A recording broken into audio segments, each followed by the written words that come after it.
There's a storm across the valley. The clouds are rolling in. The afternoon is heavy on your shoulders. There's a truck out on the 4-lane, a mile or more away. The whining of his wheels just makes it colder. Welcome to Community Forum and welcome to the Easton Historical Society. My name is Priscilla Almquist-Olsen, your host, and today is April 11th, 2023. Hard to believe, 2023. And here is a replica from the past, one of the cheerleaders. What do we call these? Megaphone. Megaphone. Thank you, Ken. All right, so we're going to interview town historian Hazel Varela and president of the Historical Society, Ken Michael, and also Ariel, last name? Nathanson. Ariel Nathanson, who is the acting curator here at the Easton Historical Society. So welcome, and I'm going to ask them a few questions. They're going to talk a little bit about the Historical Society, its beginnings, and where it is today. And then we're going to do a tour of the Historical Society with its brand new format and layout, beautifully arranged to hopefully attract you to come and visit on their Sunday open house from 11 to 4. And the next one is on May 16th, 11 to 4, here at the Historical Society on Mechanic Street. So we're going to start with Hazel. Hazel Varela is town historian. She's been town historian for many, many years. She grew up in an Ames house on Elm Street, designed by Henry Hobson Richardson, who designed this structure, the depot that we're in today. So tell me, Hazel, about the early beginnings of the Historical Society. The early beginnings basically were a result of a great number of people interested in the history of Easton. And for instance, at OA, I taught a class called Local History. And it was a focus on basically the history of Easton. We did tours. The assignment each weekend was to go out and find something that you didn't know, talk to a neighbor, draw something. And it's very interesting because the president of Bridgewater State University, Fred Clark, was one of my early students. He lived here in Easton. In fact, he still lives in Easton. And he had moved here as a senior from Brockton. So Easton was totally an unknown place for him.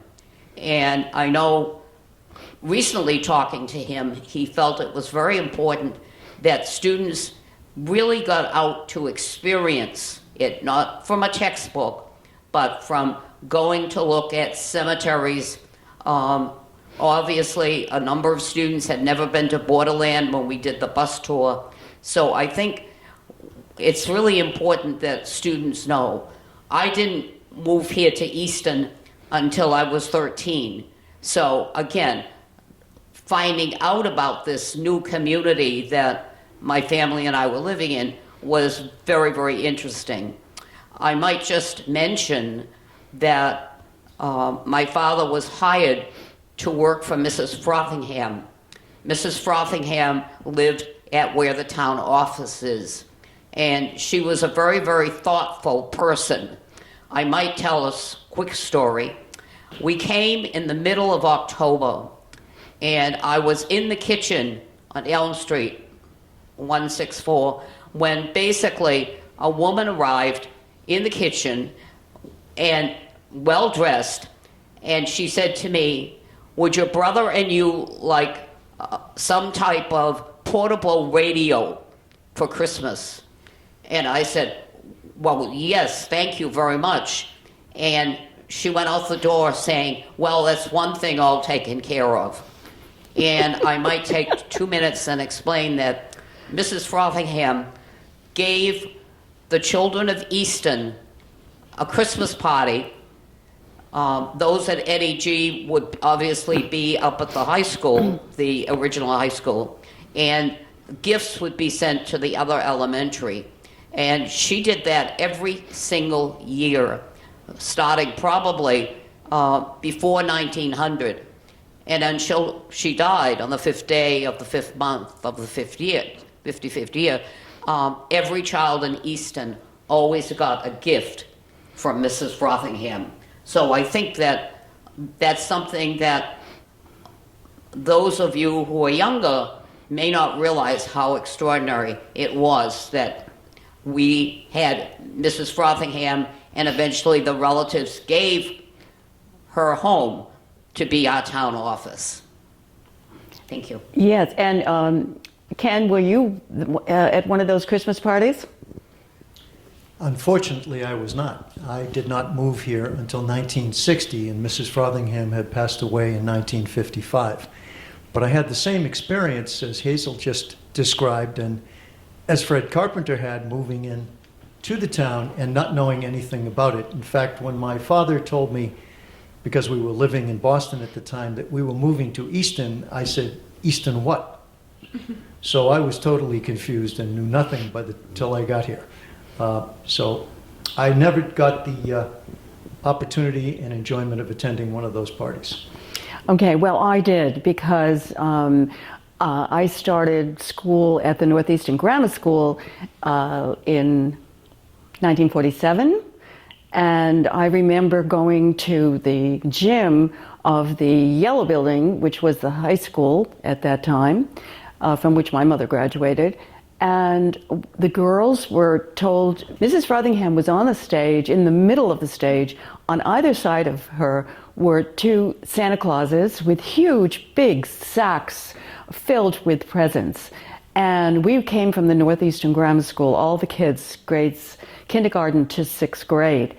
And the girls came up the steps on the left side of the stage, and the boys came up on the right side of the stage. And so Santa would give the student a gift, and then we would put that gift in our left hand and come over to Mrs. Frothingham and shake her hand and thank her for that. I will never forget that. That was such a wonderful part of my childhood, and it continued for until throughout my elementary school years. What I didn't know was that she managed to send those presents to the other schools. So at that time, we had some 2-room schoolhouses, Unionville, Furnace Village, Pequannock School, and I didn't know that. So she was a generous woman, and she loved doing it. So I don't remember what I got, but I know my mother got a doll, and she graduated Oliver Ames in 1929. So I didn't realize that she was doing that from 1900 on. Amazing. Okay, so tell us a little more, Hazel, about the Historical Society itself, how it got started. I'm sorry. Oh, tell us how the Historical Society got started. The Historical Society had formed informally, and in fact there's a book. It's called A Glimpse of the Past, and this is the first, I guess I want to say, edition, because it tells about the history of way back starting in 48 up until basically 2019. And the idea is that this is being updated. We hope to have it on sale by the end of the year, and it will go up to basically 2022 using part of this. But the other thing is that Dan Pare, who is working on this, is going to have pictures. So even, I think I checked, there are 52 pages. There will be probably pretty close to 80 pages when you put in pictures that we will take from various sources. So this is really important because it is basically what are why the Historical Society has been so important. And how did you meet in 1948 when the Historical Society started? Where did you meet? We met in the library. The library was a place where a number of people met. We also met at Frothingham Memorial Hall. That was available, and we would be whichever was more convenient. Frothingham Memorial Hall was probably easier because there wouldn't be other people there maybe using the library, and obviously we could prepare refreshments and that kind of thing. Mm-hmm, yeah, because there's a kitchen there too. Right. Yeah. And I might explain that. How did we get this wonderful building? And I might explain that the Historical Society was meeting at my house in 1968.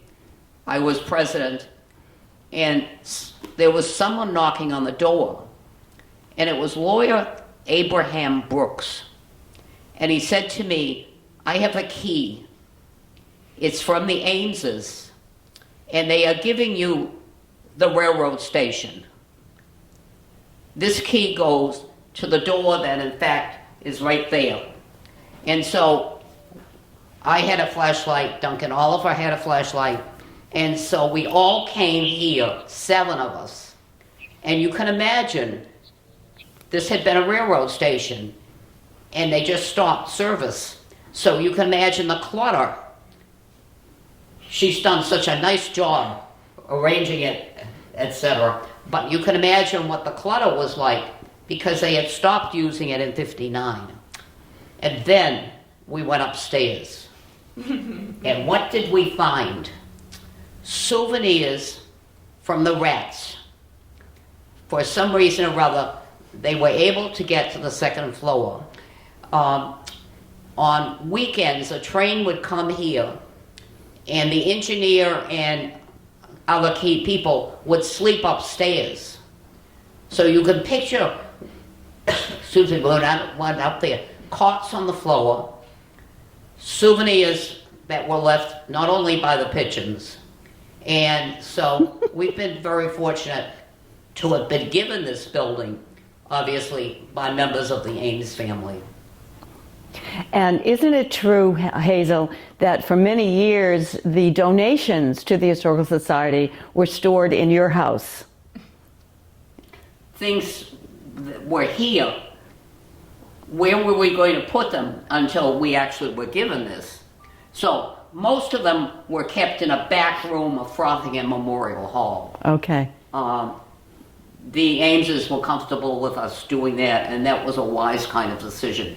There's a sort of an L on the right-hand side, and that's where we were able to keep a lot of the donations. Okay, thank you. So, Ken, bring us up to date since 1969. I know you've been president for quite a number of years. How did you get interested in, and when did you join the Historical Society? Well, it was after 1969.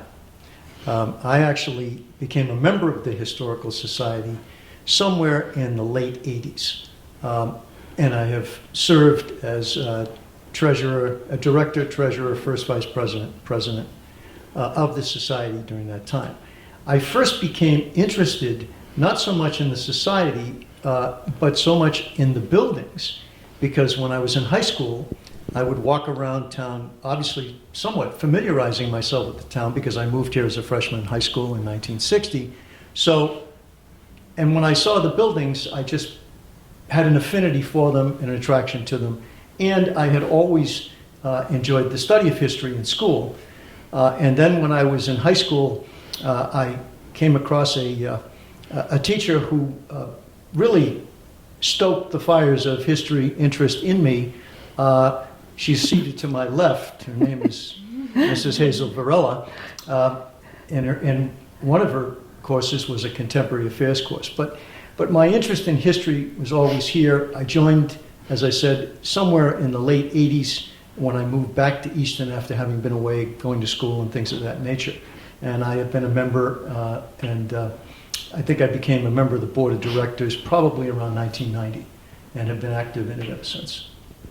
Wow, so that is 33 years, if my math is correct. And I'm only 35. Well, I don't know how you did that. It was a miracle. Well, everybody is so grateful, Ken, for your contribution to the Historical Society, and so much has happened since the 90s, especially with all the acquisitions. So that brings me to Ariel Nathanson, who is the acting curator, and she was originally an intern. And tell us why you came here as part of your education, Ariel. Yes. Well, I started out here about 2 years ago. I was an intern, and I was getting credit, a field study. I was getting credit for my master's that I finished recently. It's a master's from Rutgers University in library science with a focus in archiving and preservation. I started working here in order to not just get credit, but get some real experience, in archiving, starting to learn how to arrange the materials, how to house them, and also at the time I was taking an archival class, so I was learning a lot of those things, and it was great to be able to put them into practice and actively see the impact that I was having. Okay, and so tell me, what has been your experience now as acting curator? Your job has changed a little, but you're still archiving, and so tell us a little bit about that. So I do a lot less archiving at the moment, which is completely fine. As a curator, my main job is to serve the board of directors by creating different exhibits. Anyone who comes to the society will see we have, I believe it's 6 or 7 cases that all have different types of exhibits in them, ranging from a medical exhibit to toys and sports. So it's my job to maintain that. It's also my job to fulfill reference requests, help with any programming and open houses. Of course, I am responsible for the collections. I'm working on cataloging them right now. It's a very basic cataloging system, but better than nothing, so I'm working on that. I also need to make sure that the collections are well taken care of, that they're stored appropriately, and that no damage will come to them over time. And I also understand that you do the newsletter that comes out every month. So I actually do not write the newsletters. Anne Worcester Drury does, and she does an excellent job. Okay, and Worcester Drury also sends those of us who are members and every month an article that she does include in the newsletter, but it's so interesting, and it comes with photos. She's been to Stonehill and discovered places that I didn't know about. Maybe most of you wouldn't either. So does the Historical Society have a website? Yes, we do. If you type in Easton Historical Society just on Google, I believe we are the second link that pops up. The first link was the old website. On our website, you'll find all sorts of information. Of course, the hours we're open, which are Monday, Wednesday, Friday, 10 to 4. You'll find information about programming, open houses. You'll find finding aids that I've made for different collections within the collection, and just all sorts of good information that can be very helpful for research purposes. And are Anne Worcester Drury's articles also available at the website? Yes, of course. They are under the Home tab. There should be a Curator's Corner. I believe that's where her work should be. So there's a wealth of information. So those viewers there who are newcomers to Easton, there is your opportunity to check out what's available to educate you about the history, past, present, and future. So Ken, tell me,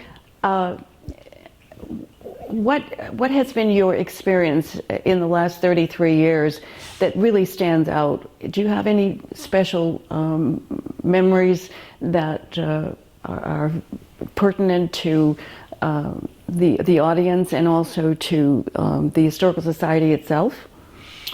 Well, that's a tough question because there's so many.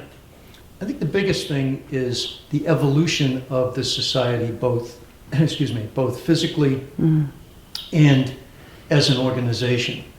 I would say that one of the major events, if you will, is the designation of the society as not only a society but also as a museum.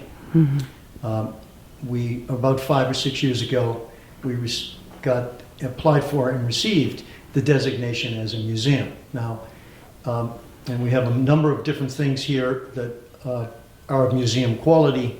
In fact, if you look up on the wall over there, Priscilla, you can see a sousaphone that's of museum quality, and it's been around for a very long time. That was owned by Mr. Robert King.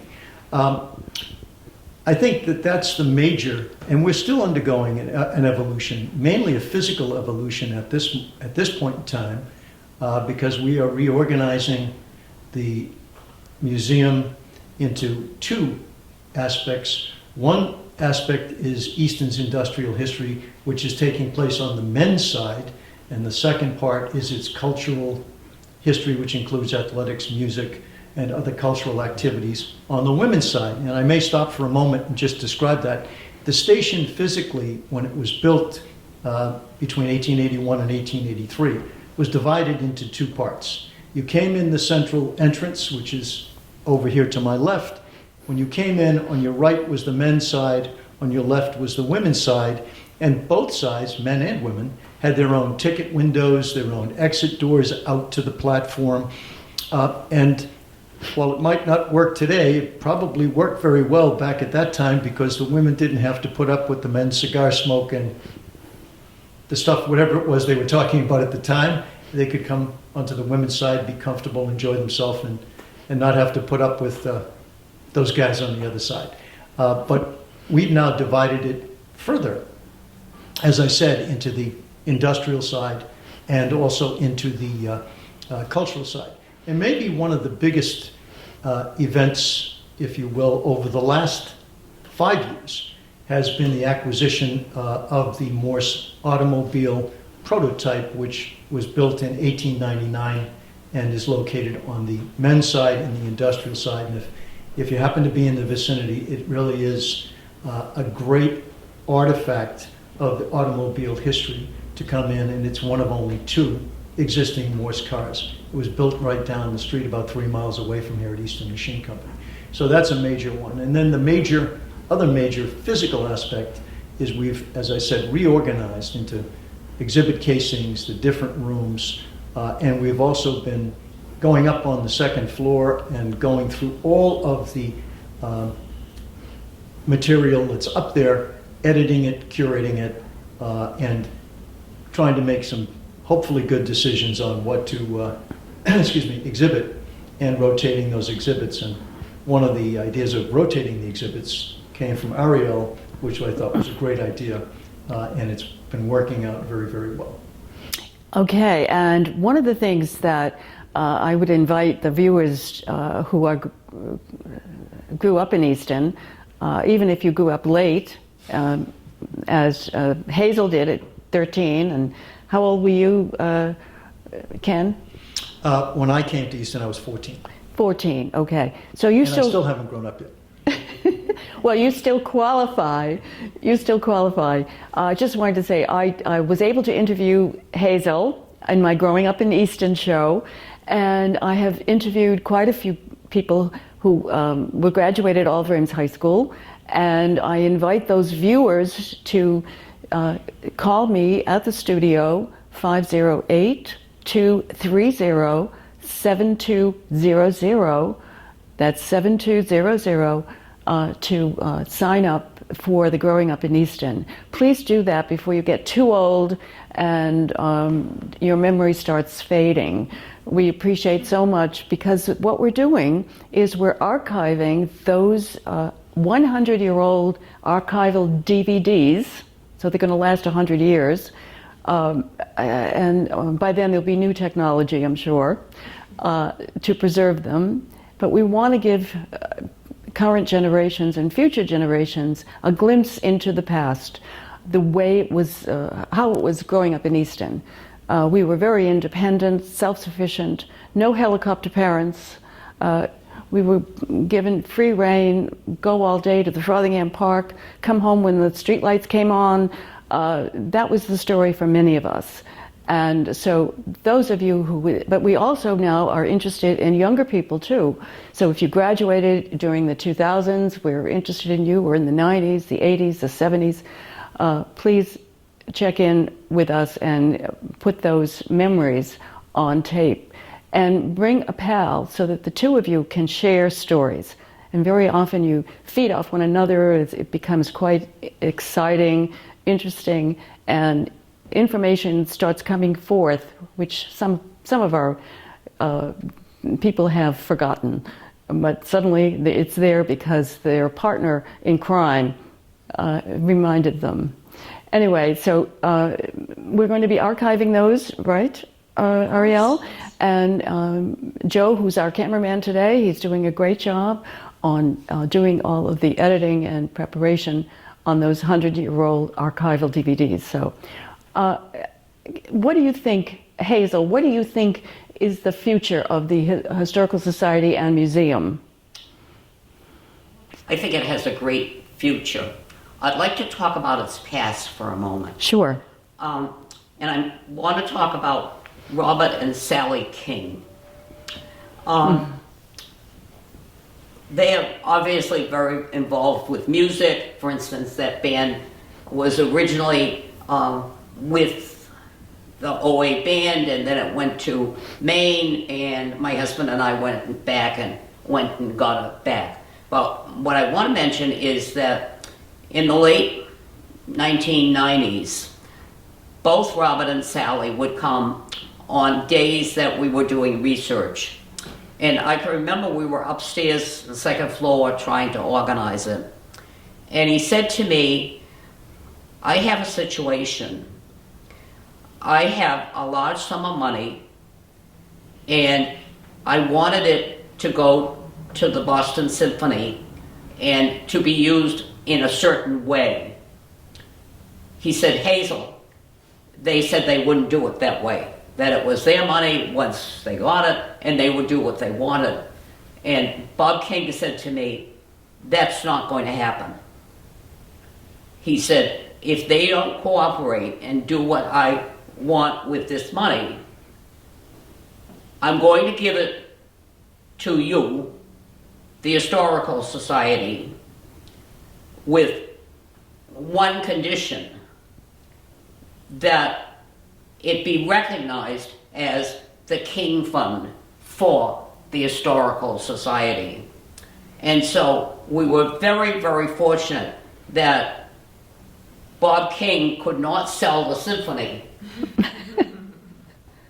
And he said to me, well, I think that you ought to take over. And I said, Bob, I'm not going to take over. I think if you want to donate that money to the society, it should go to the Historical Society and with our appreciation. And he said, well, will you stay as a member? And I said, I promise I'll stay as long as I'm able to.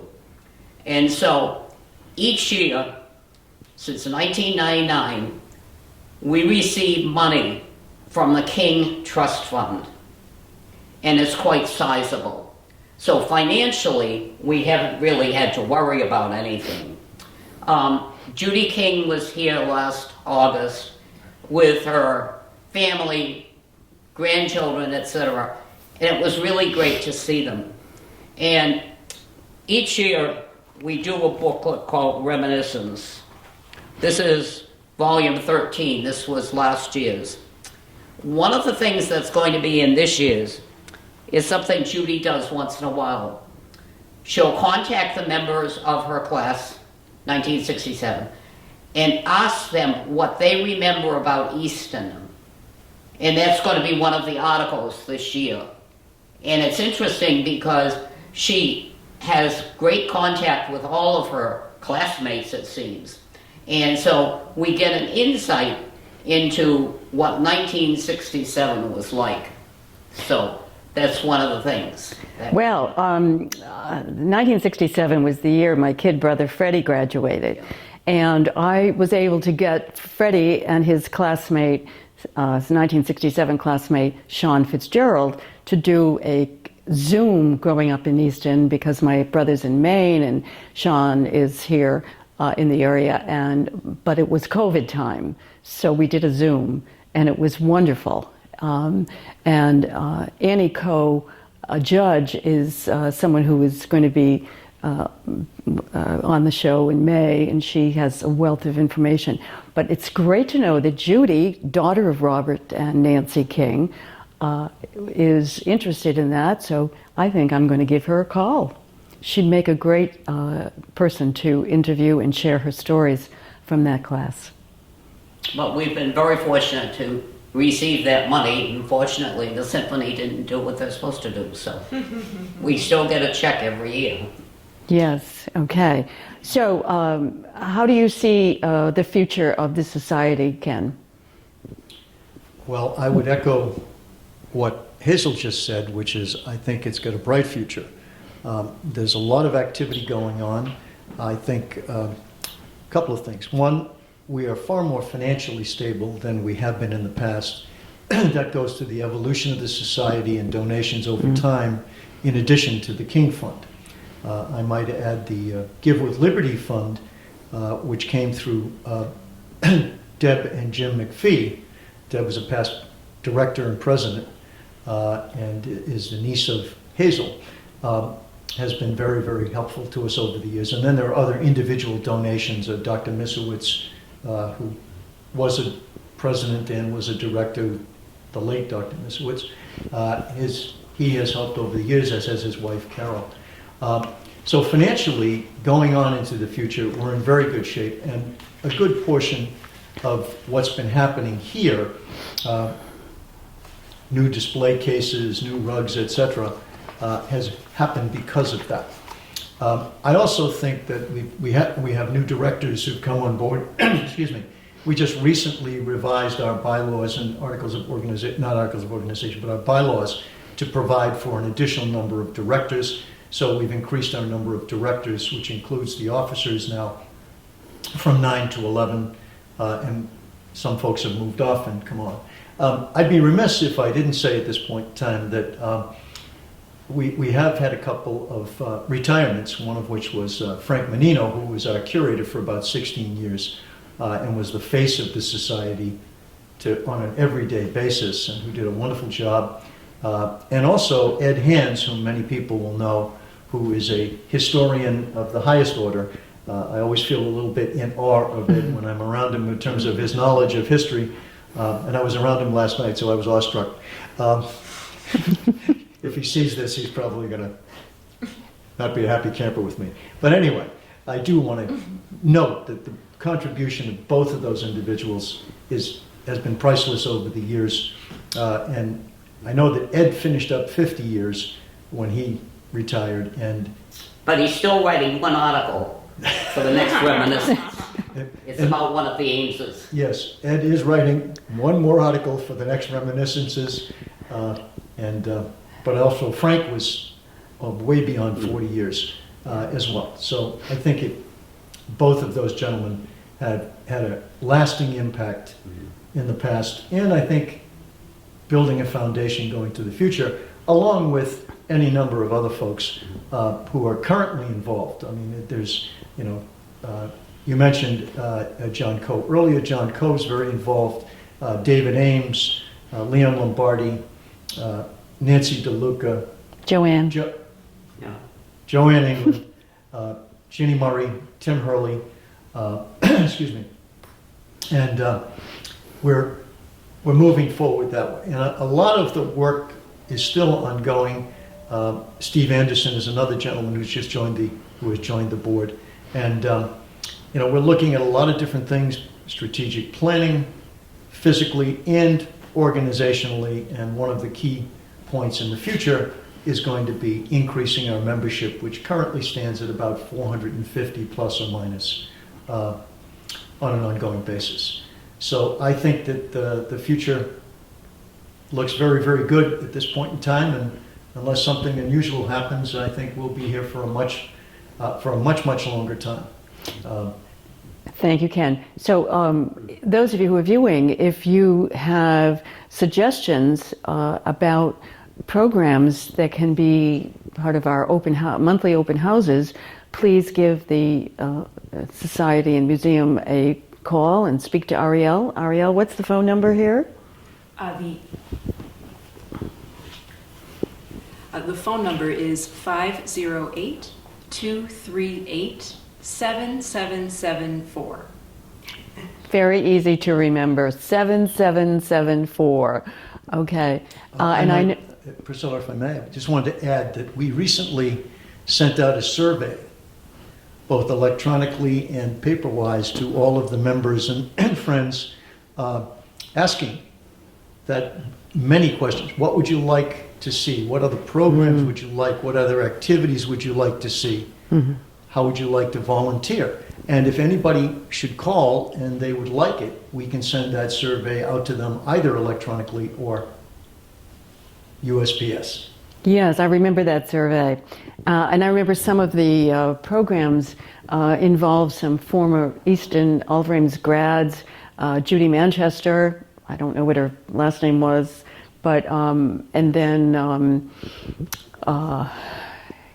Kathleen Manning, or what was her first name? Manning, Williams, now married. Oh, gee, I'm so sorry, I'm having a senior moment. Please forgive me, Ms. Manning Williams. And they came, they're authors, written many books, and each of them came on a separate open house occasion and talked about them, and they had book signings. So if you know authors from East who grew up in Easton or are living here now, please let the Society know. But any idea which illuminates and enlightens the history of Easton would be so appreciated. Your suggestions are always welcome. And so now, any final words? Anybody have a final word? Hazel? No. No? Ariel? Ken? We just hope everybody will continue to support the Historical Society. Do come in. You will be welcomed, and you may be amazed at what is here. I can't add very much to what Hazel just said because she said it so well. I can say, however, that anytime you're going by and you happen to see the flag outside that says open, we're open, come on in, you're more than welcome. Or if you happen to see some lights on when you go by and the flag's not out, knock on the door. You can come in then too. Thank you for joining us and learning a little bit about the history of the Easton Historical Society and Museum. And we thank Hazel Varela, our town historian for many years, and one of the originators of the Easton Historical Society. And we thank Oriel Nathanson, the current and acting curator here. And especially we thank Ken Michael, who has been a member since 1990, 33 years, and has served as president for quite a number of those. And he's currently president. And he will be conducting a tour, and we look forward to that. And we thank you for joining us today to learn a little bit more about the history of the Historical Society and Museum. So until next time, be well.